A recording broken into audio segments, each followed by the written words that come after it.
So good morning everyone. How was your day so far? Can you please fix your chairs? This row is for the girls and this row is for the boys. And then pick up some papers if you find something.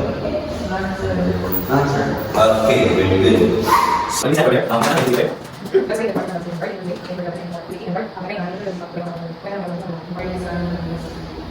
Boys, can you please greet the girls? Good morning, boys. Good morning, class, and please take your seat. So first, let us have our attendance. Father, Malintan, Bansa, Balila, Sean. Okay, I can see that we're all excited because no one is absent for today. So can you please clap your hands for making us here? So are you now ready? Yes, sir. When I say everybody, eyes on me, you say everybody, eyes on you. Everybody, eyes on me. Everybody, eyes on you. Okay, I can see that you are all excited. So once again, hello everyone, welcome to Mami 9. I am your teacher, Zego Stos, and you can call me Teacher Zon. So first and foremost, let me present to you our classroom rules for today's discussion. First, be on time for class. Next, be respectful at all times. Third, listen if your teacher or classmate is talking. So please always listen to me and your classmate when we're talking. Last is raise your hand if you want to speak or answer. So, are you now excited for our class discussion today? Yes, sir. Before we proceed to our main topic, let us have first our review. So what was our class discussion last meeting? Miss Pansan, what was our topic last meeting? Our last discussion yesterday is all about the common injuries in sports. Thank you. Can you please clap your hands for Lisa? I can really say that you really listened during our discussions. Our last topic was all about the common injuries in sports. So what are the common injuries in sports? Miss Sean, can you please give one?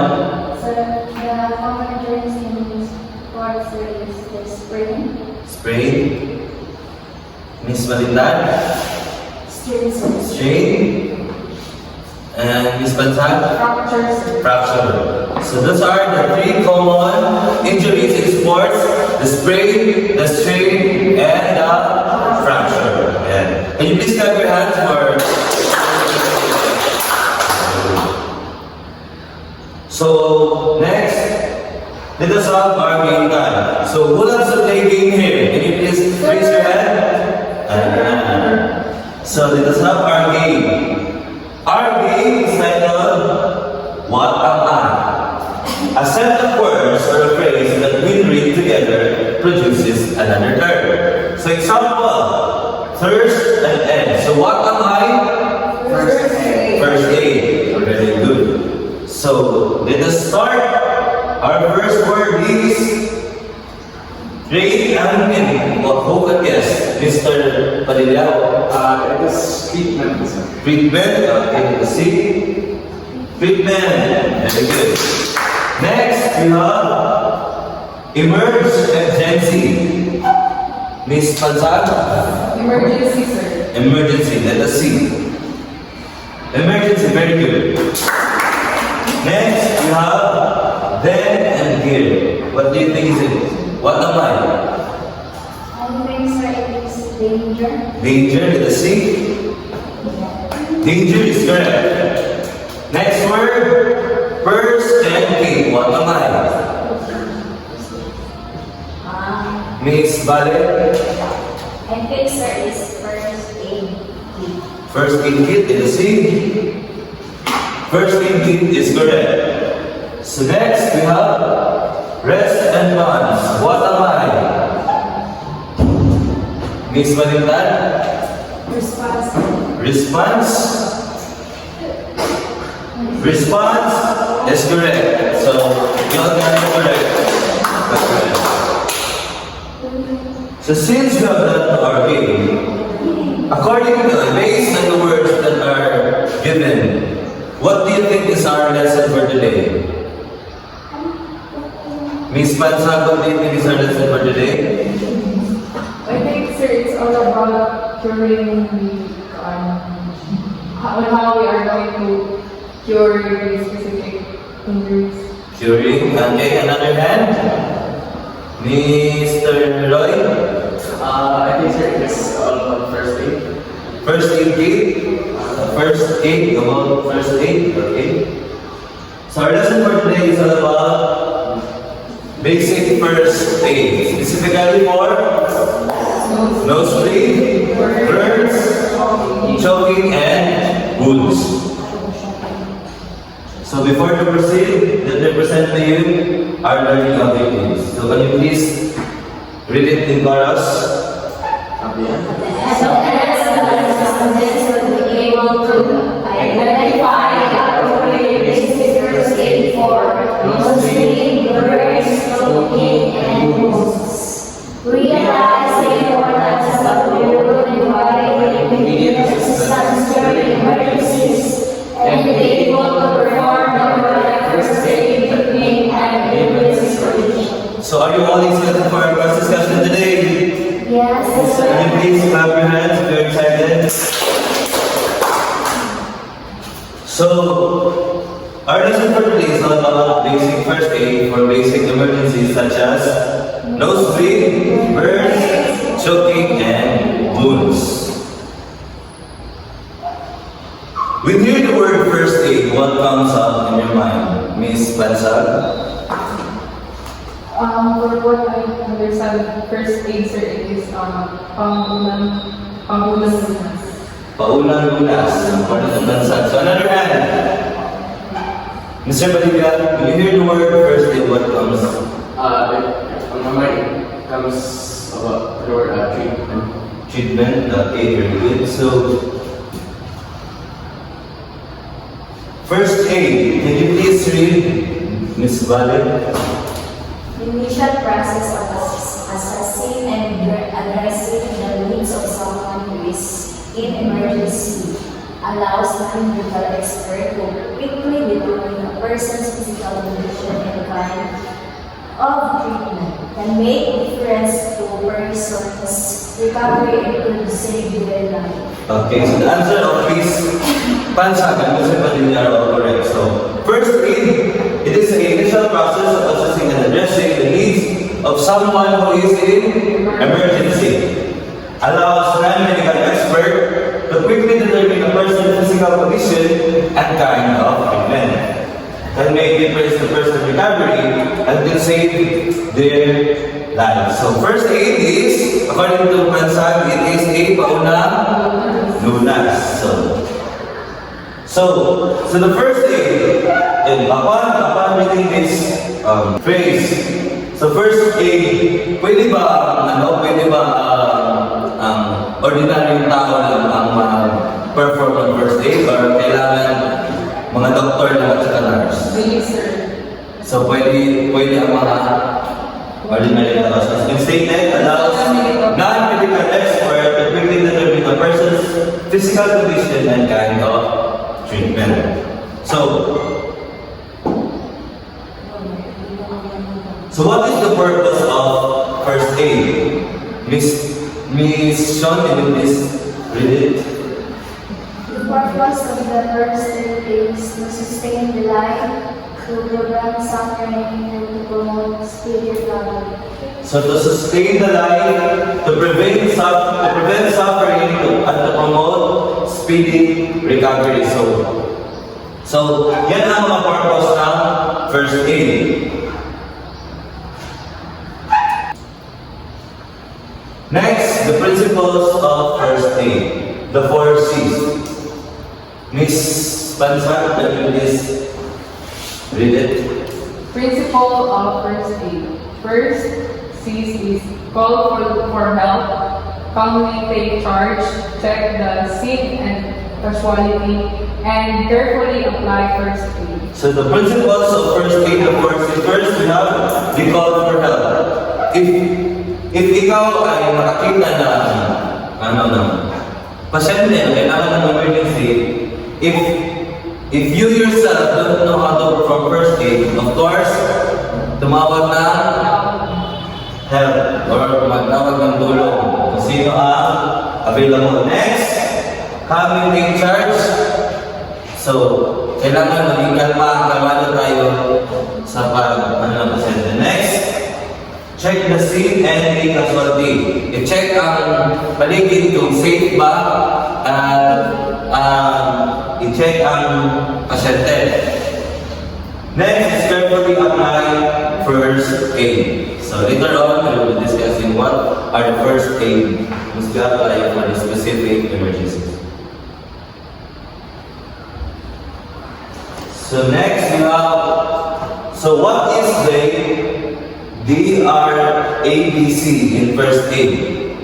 So D stands for danger, R stands for response, A for, B for, C for. So the DRABC, those are the things na kailangan natin i-check if may emergency at mag-first aid tayo. So first is the danger, response, the airway, breathing, and circulation. So first, let's discuss the danger. So the danger in first aid, you must take care to yourself, others, and the casualty. So in performing first aid, kailangan hindi makasama sa iyong sarili, sa iba, at sa pasyente. So is it understood? Yes, sir. Next is response. Mr. Padilla, please read it. Gently shake and shout at the casualty. Is the casualty conscious? Is the casualty is unconscious but reacting, or unconscious with no reaction? So to respond the patient, you must shake and shout to her or him. Dapat i-shake natin kung okay ba or hindi. Ay, not doesn't mean na i-shake talaga. Ano lang, i-check lang ang body kung okay ba. And to check if the casualty is conscious or unconscious but reacting. So what does it mean, unconscious? What does that mean? Kung ang pasyente ay gising at nag-response. Pag unconscious, ang pasyente ay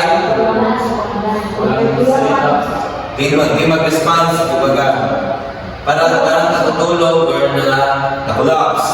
Yan ang unconscious. Pero pwede rin, ang pasyente is unconscious but reacting kasi may narinig or may nasa-sense, such as like pag nagalaw mo yung mga parts ng body niya na affected mo. Pag nasaktan siya, mag-react ang kanyang body.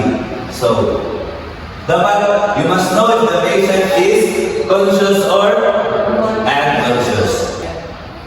Next is the airway. Is the airway open and clear? Is there noisy in breathing? Are there potential obstructions such as blood and etc.? If so, open and clear the airway. So what is airway? Asan ba yung airway natin ng tao? Dito. So check natin yung airway ng pasyente kung medyo may maingay ba, medyo may noise, may sounds ba, kasi baka may nakabara, or na-choke siya, or check natin baka may blood na nabubuo na. So, do you understand? So, if marinig kayo na konting vibration or ma-feeling nyo na may something sa kanyang loob or may blood na nabubuo, open and clear the airway. So, just like what is presented, i-open ang bibig at saka i-check sa bibig kung may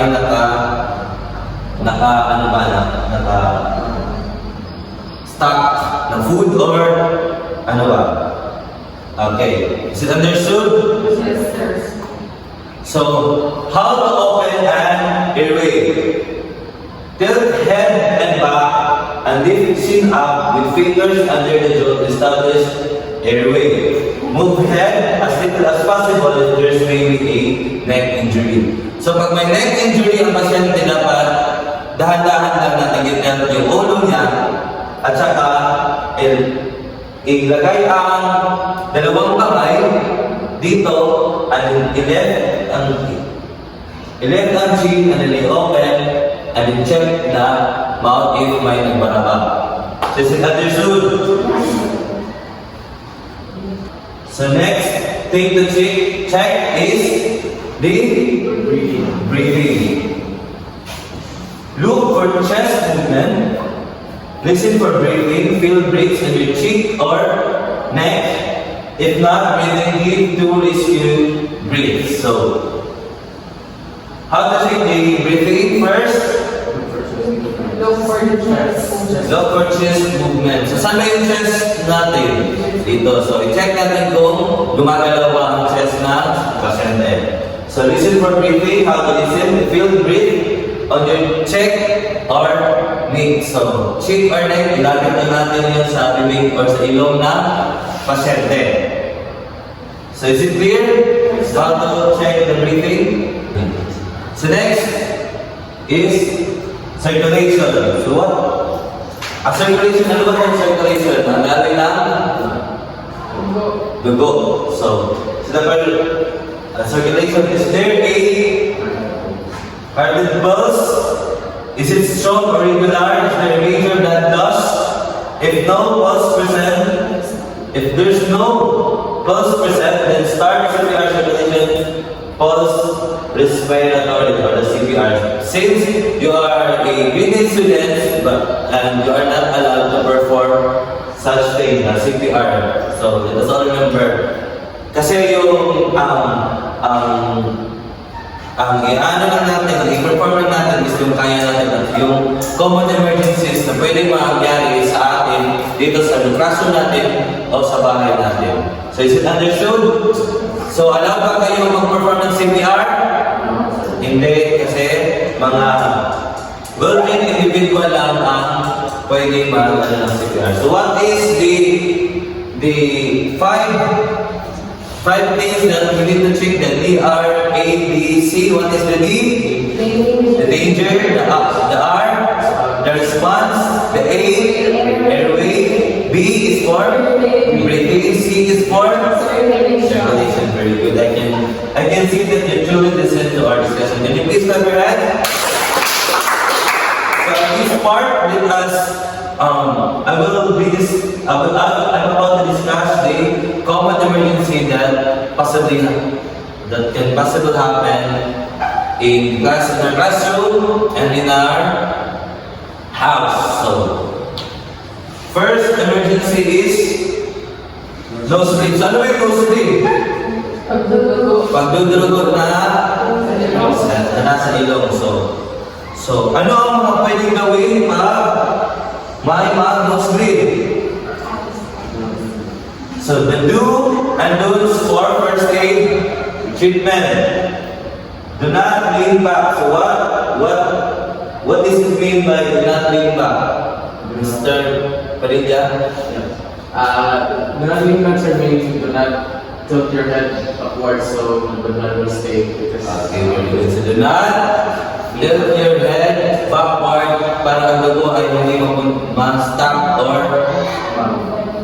mabalik, mapunta at pagka magtuyo at then magdala pa. So, what are the single don'ts? Leaning back can be harmful as the blood could block the windpipe and blocking the airway. So, ayun, bawal yung head backward at baka magtuyo ang dugo at then mag-block na airway. So, ano ang pwede gawin? Can you please read it, please? Balik. Sit in a comfortable upright position and turn forward slightly. Then pinch your nose just below the bony nose bridge and above the fleshy nose of the nostrils until the bleeding is steam. After care, once the baby is removed, as this might is the blood and make you bleed again. Breathe again. So, as been stated, sit in a comfortable upright position and lean forward slightly. So, ayun. Ano ang pwede gawin? I-lean ang head Forward. forward. Then pinch your nose just below the body nose pinch. So, dito. I-pinch na natin ang nose ng pasyente until the breathing is still. After care, once the breathing is controlled, do not blow your nose as this might dislodge the blood and make you breathe again. So, wag yung gano'n, yung parang signa. So, bawal yun. So, ano ang bawal? Ano ang bawal sa nosebleed? Lean back. So, ano ang tama? Lean forward. And lean forward slightly. So, ayun. Apo, bawal. Dapat ganyan na. Kasi ang ugo, posibleng mamuo dito at mag-lock na airway. So next, choking. What is choking? What is choking class? Ito, ano? Natukan. Choking. So, the patient asks, are you choking? I-ask ang patient, if the victim able to talk, prone, raise, or cough, he is partially choked. So pag ang victim ay hindi mag-response ng tanong yun na, are you choking? Pero kung kaya niya mag-ubo, kaya niyang magbigay ng side sa kanyang choke. So dapat, ano ang mga pwedeng gawin muna? Ay, ano ang mga hindi pwedeng gawin? Ito ang mga hindi pwedeng gawin. Slap the victim back hard. So, yung karaniwang ginagawa natin dito. So, bawal pala yun. So, bawal siya slap ang victim.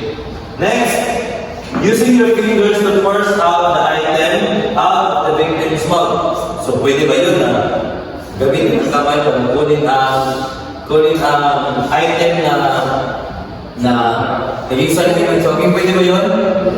So, as we said, it is no. So, what are the right thing to do to treat a choking?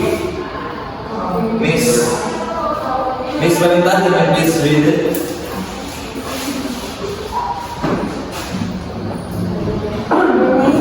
Encourage you to relieve conflict by distance. Try and clear the blockage.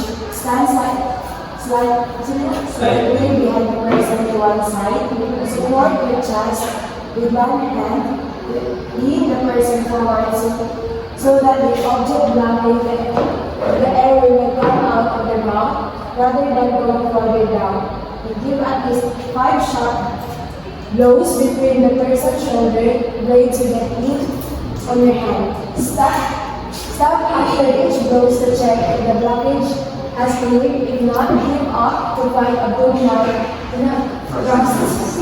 So, what is the first thing to do? Remain calm and encourage the victim to keep coughing the dry and clearly blockage. So, sabihan ang pasyente na ubo, ay, pagkalmaan, iubo para posibleng mabas yung nakablock sa kanyang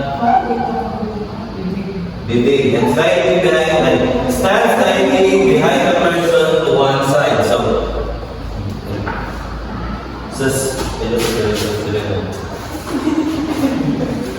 Stand slightly behind the person to one side. So dito, support your chest with one hand, bring the person forward, and the object back in the airway will come through out of their mouth. So while telling the patient to remain calm and encourage them to cough, so assist the patient para malabas yun anong pwedeng nakablock sa kanya.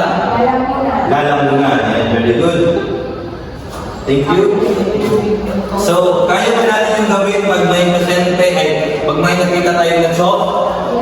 Yes, this is first aid. So, ano ang mabawal?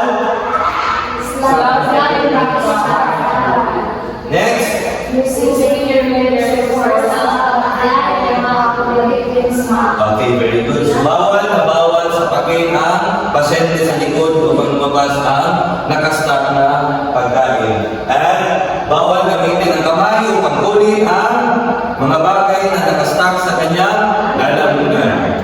Is it understood? Can you please help me find if it is understood?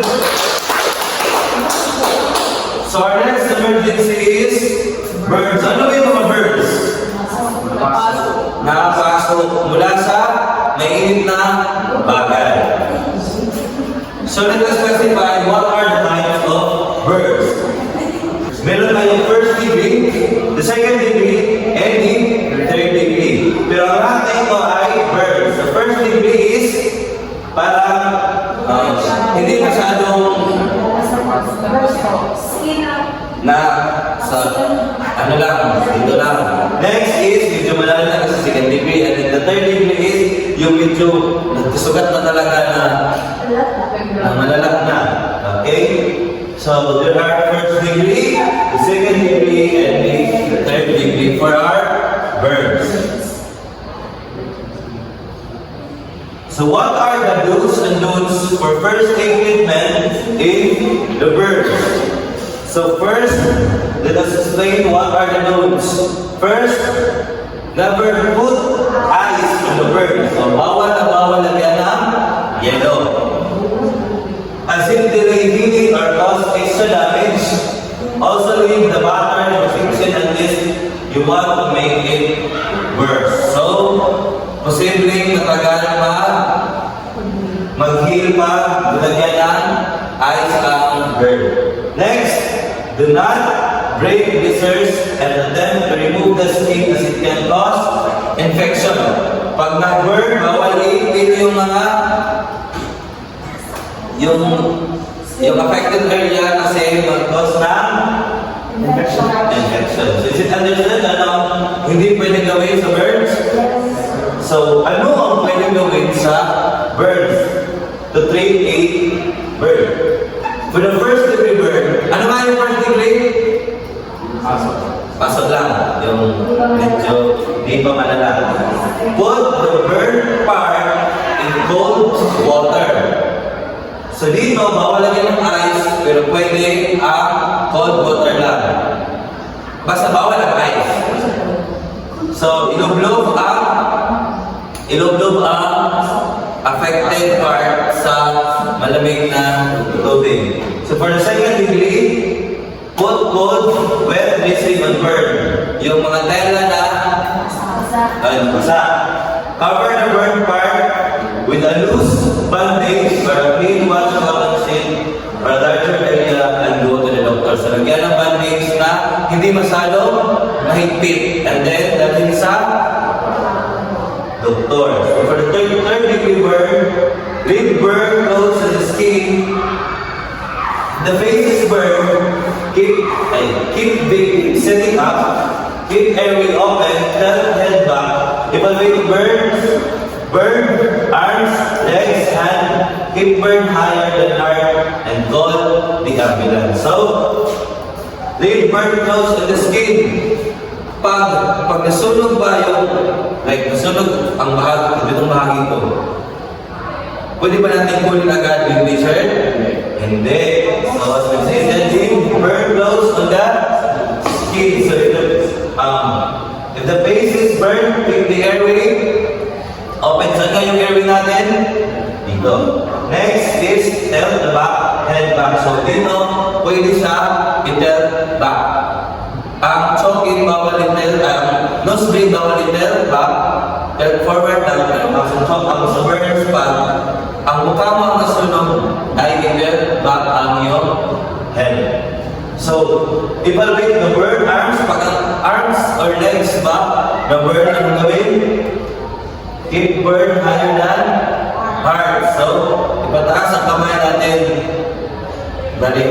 Pag dito ang burn, sabihin ng pasyente na itaas lang ang kamay or ipatong sa may lamesa or sa may matataas na bagay. And then, most importantly, All ang Last, we have here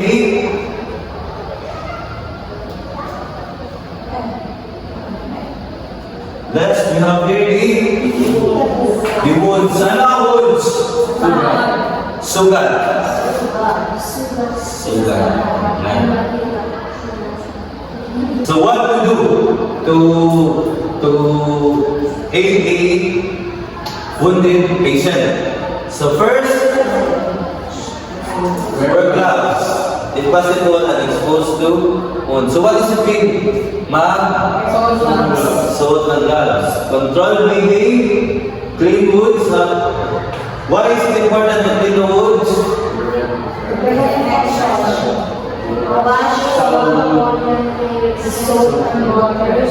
Wash from the center out or irrigate with water. Wash from the center out or irrigate with water. So next, for the severe wound, Clean only after bleeding has stop. Kung ang severe wound, yung medyo malaki ng sugat, i-clean lang pag wala na pag mag-stop na ang bleeding. So, is it understood?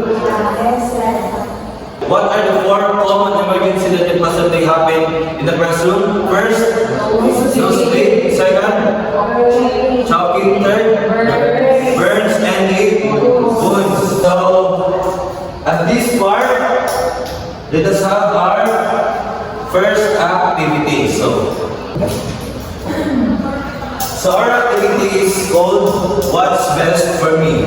I will give you 2 emergencies, and then all you have to do is to base what are the treatment is needed for the specific emergency. So any questions? Clarification? None. So we only have 2 groups, 1 group for girls and then 1 group for boys. So you do brainstorming to easily answer.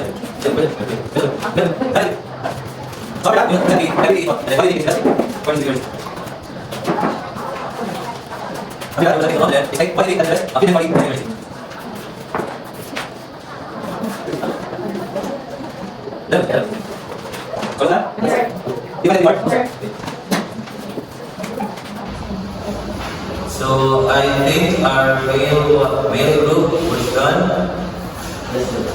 So can you please present it?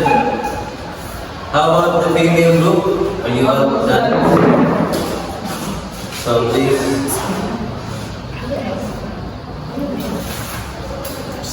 You hold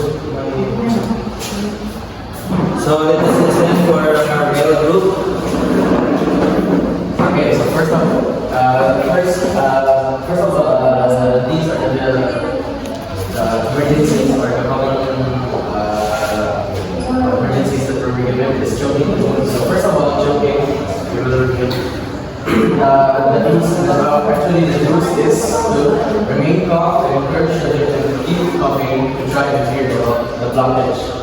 Secondly is stand slightly behind the person to one side. Then third, support their chest with one hand and lean the person forward so that the object blocking the airway will come out of their mouth rather than going further down. Lastly, give at least 5 sharp blows into the person's shoulder blades with the heels of your hand. After that, stop after each blows to check if the blockage has cleared. If not, give up. Give up to 5 abdominal thrusts. Okay, so that's for choking. So second is wounds. So here are the rules of the wounds is to wear gloves first, if possible, and expose wound. Second is to control the bleeding. Third is to Third is to clean the wound. So how to do that is to prevent infection and to wash shallow wound gently with soap and water. And third, wash from the center out or irrigate with water. Then if the wound is severe, clean only after the bleeding has stopped. So do you think this wouldn't help in choking? Take a picture and post it on Facebook to get help. Not necessarily, sir. So this is not a call for aid, but being patient. So very good. Can you please clap it up for our Filipino group? Next is our Filipino group. What are the emergencies for female? The nosebleed and burn. So, sa nosebleed is,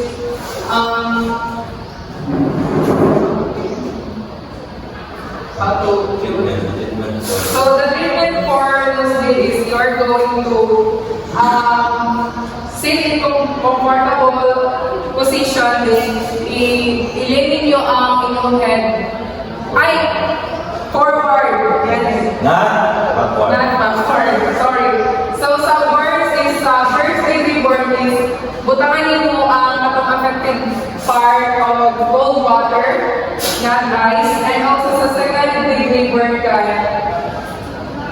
put cold, wet dressing on burn, cover the burn part with the loose bandages. So imuhang ibutangan ng bandages tong mga affected area. Then, sa third degree burn is leave burn clothes on the skin. If the face is burned, keep the victim sitting up, keep airway open. Tilt head back and evaluate burn arms, legs, hands, and keep burn higher than heart and hold ambulance.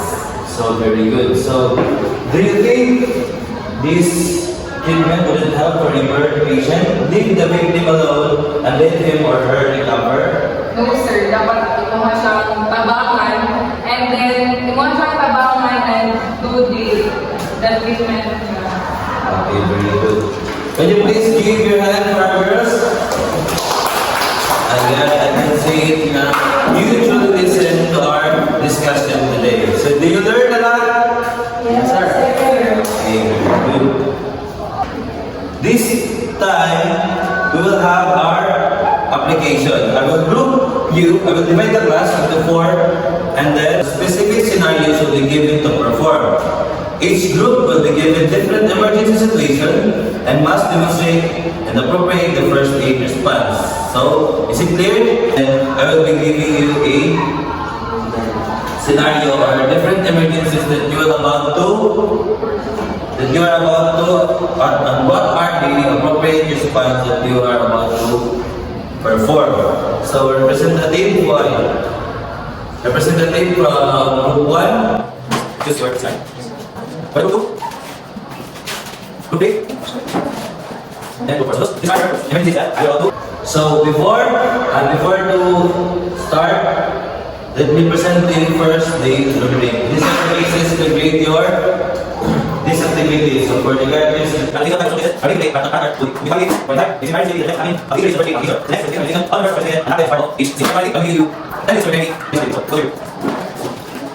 okay, group 1, are you ready? Yes, sir. What is the emergency that you choose?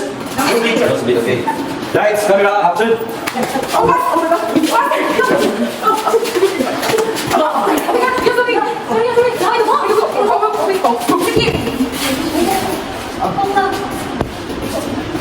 Lean your head forward. And use your nose.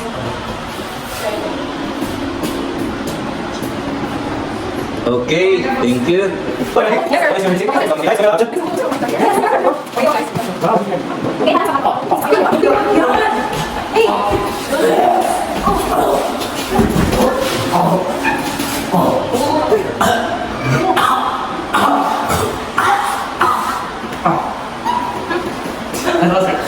Okay, are you now ready? Yes. What is your emergency? It's all about burn, sir. Okay, lights, camera, action. Join. Ay, go. Help! Help! Init pala ako. Akala ko kasi, ay, napasok yung kamay ko. Oh, look here. Ang sakit. Bigyan mo ng todo.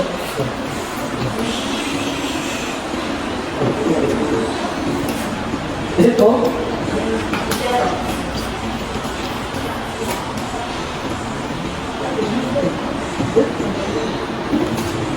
That's all right. Okay, very good. What is your emergency? Wounds. Wounds, okay. Lights, camera, action! Oh no! Okay. Okay. Yes. Oh no, that's a big one. Oh no. Hey, go get, water. Water. And Where's the boat? so, Oh, here, I found one. That's one. Oh, okay.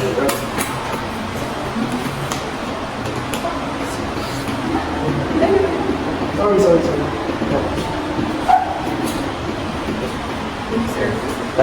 Okay, take your class, go back now to your seats. Yes, sir. Now at this part, let us have our generalization. So as a student, what is the importance of studying first aid, Mr. Padilla? The importance of studying first aid is for you, because I'm really expect to know what to do when something happens on the scene, or like a nosebleed or choking, somebody's choking, the burns and the Okay, very good. How about Miss Valen? Based on what you understand, is a student, what is the importance of studying first aid? so for me, sir, as a student, the importance of studying first aid is to prevent injuries. There are some cases for example, na burn, na skin. Then, if you study about first aid, makahelp ka sa mga tao na emergency. Okay, very good. Can you please give your hand to Mr. Padilla and Mr. Caleb? So next is, what is the purpose of first aid? So as we discussed lately, what is the purpose of first aid? Miss Pansab? The purpose of first aid is to prevent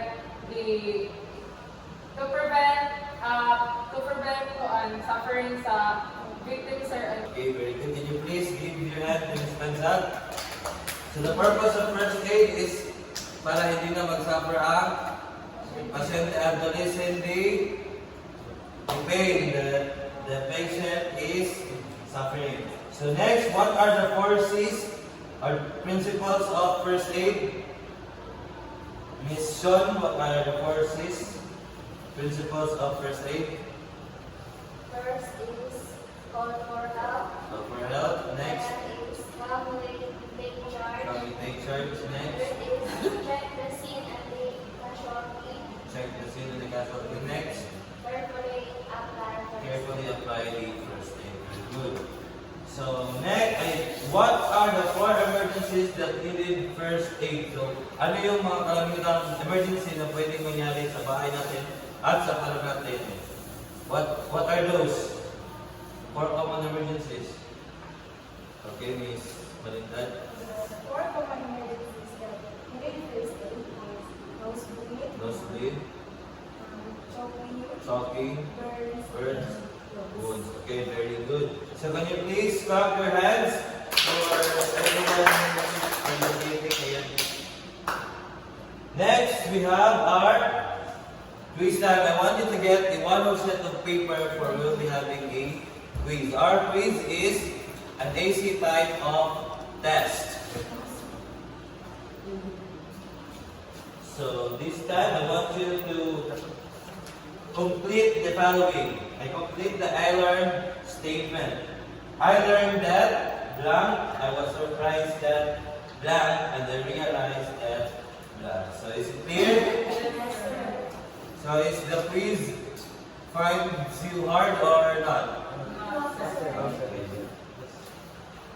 I will give you 3 minutes to answer to complete the I learned statement. Okay, are you now done? Yes, sir. Okay, please pass the paper. Thank you. Thank you. Thank you. So before we'll end this discussion, I will assign you a agreement. So I want you to read the page 353 of Mappy Book by Velma V. Perez. So is it clear? Yes, sir. So I am expecting that next meeting is alam nyo na kung ano ang mga i-discuss natin. So, are we clear? Yes, sir. So I guess that is all. That ends our lesson. So before to go home, I would like to ask Miss Vale to lead us to prayer. Please.